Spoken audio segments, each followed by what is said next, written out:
A major change that could impact the health checkups of millions of women. After reviewing 50 past studies dating back to the 1940s, the American College of Physicians is now recommending that most healthy women simply don't need an annual pelvic exam, calling them, quote, an unnecessary ritual. As Al Jazeera's Erica Pizzi reports, it's a suggestion that is already stirring up some controversy. For decades, the pelvic exam has been an annual routine for women when gynecologists inspect the cervix and feel for abnormalities in the ovaries and uterus.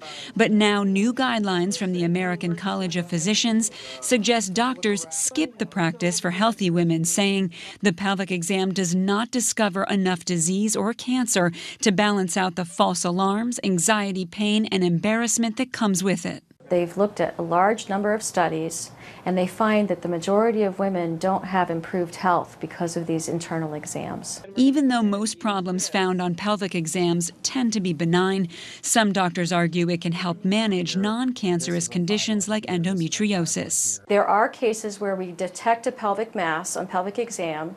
In a very small number of those patients, it could be important because it could be a sign of a risk for cancer.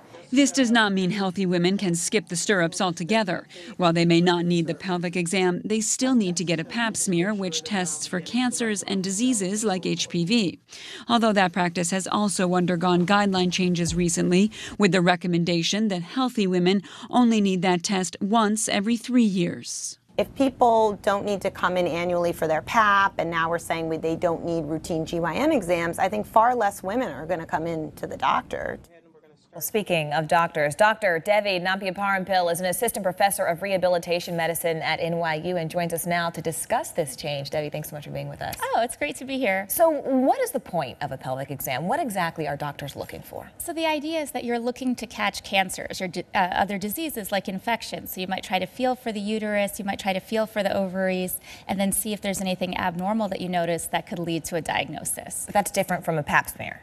Pap smear also looks for cancer, but you're looking for cervical cancer. So in this case, you're looking for uterine cancer or ovarian cancer. The problem is that it's not a very good test for trying to find them, especially in healthy women. So that's one of the controversies. So you need a pap smear every year, but you don't need the pelvic exam? Well, so there's two different things. So for pap smears, it can range. The recommendation could be every year or every 3 years, depending on the class that you fall into. The thing about the pelvic exam is that it actually steers a lot of women away from coming to the doctor. So there's controversy because some people feel like it's very uncomfortable or painful. Some people feel like it's embarrassing to have to undress and do this. So if they're supposed to get a pap smear, it's not that difficult to do the pelvic exam along with. But if you're not necessarily getting a pap smear, then you might not want to undress and have this exam done. But speaking of this discomfort and this pain, it's also a little bit about anxiety, right? This pelvic exam is making women anxious, but what exactly are women anxious about? Well, there could be different things. I mean, of course, if you have to undress in front of a stranger, that might make you anxious, right? But I think also if we look at this traditionally, I mean, there's a lot of things to consider. So traditionally, most doctors have been male, right?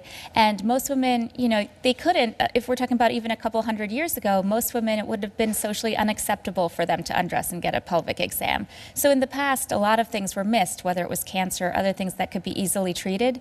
Now, you know, the pendulum has swung and people are getting these tests done, but they might still have some of that stigma, you know, that they don't necessarily want to undress in front of a stranger. I mean, the other thing to consider, though, is like in our healthcare setting, you know, there are a lot of things. If you have a 10-minute visit, it is very disconcerting to just suddenly undress.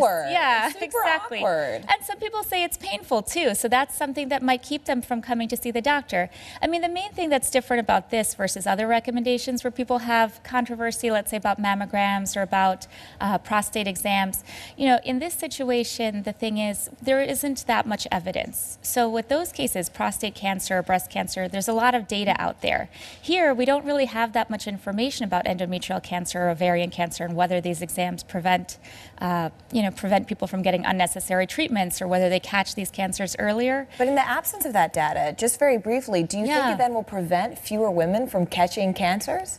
Well, that's the controversy. So without any evidence, it's hard to say. So for the American College of Physicians, they say, well, without evidence, we shouldn't do these exams. Whereas the American College of OB-GYN says, without evidence, we should, unless we have a good reason to stop. The controversy continues. Dr. Devi Nampiaparampil, Assistant Professor of Rehabilitation Medicine at NYU. Thanks so much for joining us. Thanks for having me.